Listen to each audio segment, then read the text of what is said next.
In the teaching, we're going to be talking about the actual history of the book of Revelation, the interpretations of the book of Revelation, how different groups have interpreted Revelation differently, and we're also going to sort of be debunking and demystifying and de-scarifying Revelation. I don't know how to... De-scarifying. Yeah. That's awesome. Because Revelation tends to be real scary, and if you understand the genre in which it fits, it doesn't have to actually be that scary. It's not a scary book. It's a book full of pictures and word pictures and metaphors and things like that. So, hey, we just gained 3 more subscribers. 2 more to go. 2 more to go, and then we hit the 100. Then we hit the 100. We could do that tonight. So on the Revelation series, I'm going to start with the first 4 words, that this is the revelation of Jesus Christ. It's about 4 words. 7. It's close. I know where you were getting at, though, is Genesis. Genesis 1. That's how you always start Genesis 1. 1, first 4 words If you of the Bible. Get these first 4 if you words, don't get these first 4 words nothing of the else Bible, matters. There's no reason to read the other 268,000. So, but we're going to talk about the revelation of Jesus Christ and the importance of that, and how people need to get the revelation of Jesus Christ. Then we're going to go into walking in the Spirit, when John entered into the Spirit on the Lord's Day. That's going to be a part of that series. Then we're going to go into the letters to the 7 churches of Asia, and how each one of them are significant, and how that God lays each one of them out. So, and then the stuff that I'm I'll already be studying on my side. Right. What's some of the stuff you're pulling into this? Yeah. So actually, the 7 just drop churches. a few nuggets on. Yeah, the 7 churches of Asia are a great segue into how we'll combine those two, because 7 is one of the things that that John uses throughout the book of Revelation. Right. So if something is complete, so he uses the name of God 7 times. He uses the moniker of Jesus Christ 7 times. He uses there's a couple of phrases though that he uses 28 times, 7 times 4, because 4 is the number of the earth. And this isn't like theology that you have to believe or anything, right. but this is what would have John would have thought, and this is very solidified in the type of genre that there's 24 elders. Yeah, there's 24 elders. 24 elders. And so 4 is the number of the earth, 7 is the number of completion, and so there's this relation between the earth and completion. So in John, there's 4 corners to the earth. There's 4 elements of the earth. Right. And so you'll see these numbers over and over again. So when this will be a little bit of a study of numerology. Yeah, there'll be one whole lesson done on just the numbers and what they mean and how. Because numerology is very interesting. Yeah. And there's a lot of people that don't even know it exists. Absolutely. And people can get weird about it because we don't like to do that. Yeah, and it's not mystical in the way that you use it, but it's just an explanation on how John was signifying certain things to certain groups and what he was communicating. So the 7 churches, 7 is the number of completion. Right. And so when John uses 7 of something, 7 days of creation. Right. Yeah. That means, that signifies in John's mind that this is for everyone. For all of time. So the reason he uses 7 churches is because that means this goes out to all churches. Right? So this is a message. Yeah. And the 7 churches. So here's a couple of theories I've heard about 7 churches. Yeah. Is that shows the progression of the church at large with the first church, and then we're like in the 6th or 7th church now. Yeah. How time. Yeah. And so another one is 7 kinds of churches. Right. Phases of a church. Yeah. So there's all these theories around this. Yeah. And so these are some of the things we'll be talking about, and all of those types of belief structures have names. Okay, and so good. The first lesson will actually be on the different interpretations of Genesis or of Revelation. And so we'll talk about how different people have interpreted and post-trib, pre-trib, those types of things. The historical, the futurist, all of those types of things. And then we'll be talking about the general path that we'll be taking. So the path that we'll be taking is much more centered around, this is a real letter written to 7 actual churches that are representative of the church at large, the global church.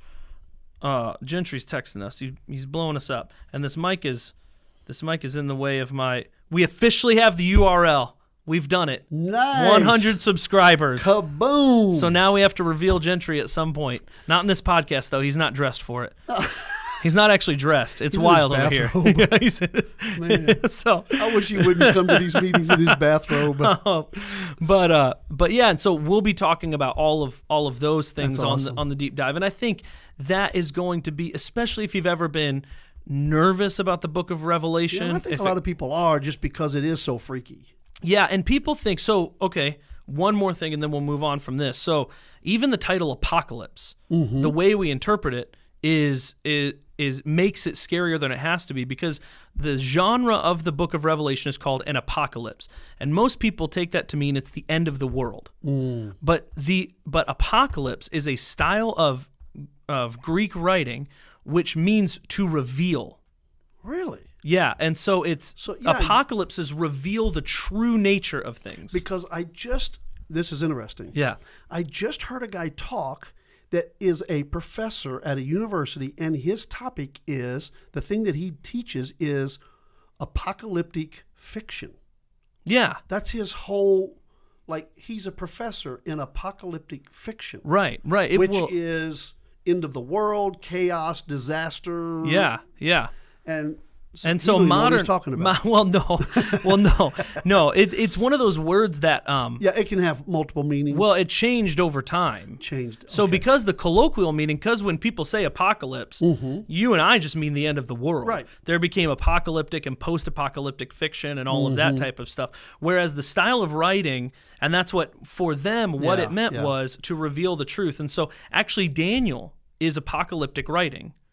Yes. Daniel fits into that same genre, and what he's doing is he's creating pictures. Now, Daniel's a little bit easier to read because oftentimes he'll interpret his own pictures, whereas John does not. There's just a lot. And so what John is doing, so for instance, you've got these groups of seven, the seven trumpets, the seven bowls, things like that. So oftentimes, 7 seals. Yeah, the 7 seals. The 7 seals, and then the 7 trumpets and the 7 bowls are all telling the same story from different vantage points. Right? They're not describing a linear thing that's happening. Like 21 points. Exactly. So at one point in the story, it says that the beast conquers the saints of God. Right? And then later in the story, it says that the saints conquer the beast. Okay? Those are actually talking about the same moment in history.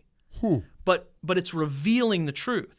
Is when, and it's referring to the martyrs, when the beast was martyring Christians in the early church, from that vantage point, he was conquering them. But what they couldn't see is that when you pull back the curtain, just like when Jesus died, he actually won. When the martyrs die, they are gaining their victory. This is not a comeback. Yeah, it's not a comeback. And it fits really well with that series, so I think it'll flow. It'll segue right out of this is not a comeback to the Book of Revelation. Yeah. And have we come up with a title yet for this series?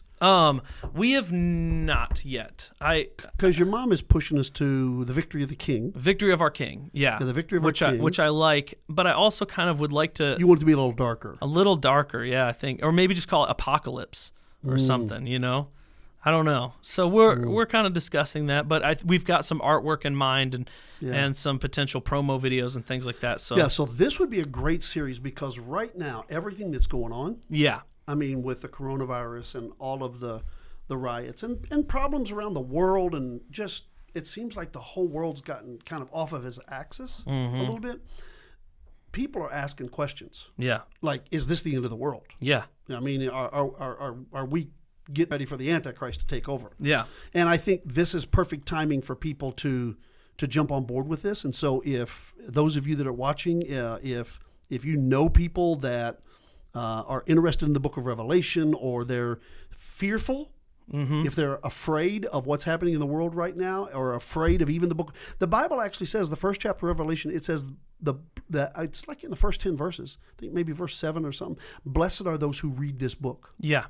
Yeah. And I don't think it says and there's actually, so that's a beatitude. Yes. It's which ties into Jesus, and there's 7 beatitudes. In the Revelation? In the Book of Revelation. Wow. Blessed are those. There's 7 repetitions of that. I did not know that. Throughout the book. Yeah, they're scattered throughout from Genesis from chapter 1 to chapter 22. Interesting. Yeah. Oh, this is going to be great. So it's going to be really cool. I've been So we're already working on that. We just got started on this series, and we're already working on the next series. I know, but I'm very excited because I think that this could be a real moment to invite. Like, we might need to think about a serious outreach campaign. Yeah, an evangelistic moment. Yeah, for sure. Even just online. Right. You know, to where just hey, let's just push this like crazy. Yeah, because I think the Book of Revelation, as I've not figured it out, but like done more study and more research on it, it's the most hopeful book in the Bible, and people so often view it as the opposite. As it's the moment where everything collapses, and it's not. It's the revelation of Jesus Christ. Jesus Christ is always winning. The first 4 to 7 words, depending. Well, Jesus Christ, you could put them together. You could probably squeeze a few of those others together. Yeah, the revelation is all one word in this. But it's not revelations. Yeah. It's not plural. Because a lot of people will say the Book of Revelations. Yeah, not Revelations. Yeah, there's only one revelation. Mm-hmm. And if you don't get those first 4 words, there's no 7 words. There's no need in reading the rest of it. The first 4 words. We need to title the sermon "The First 4 Words." Yes, and that just stumps people. Yeah, like the first 4 words. Okay. The revelation of the revelation of Jesus. No, this is the revelation. That would still work. Actually, this is the revelation. This is the revelation.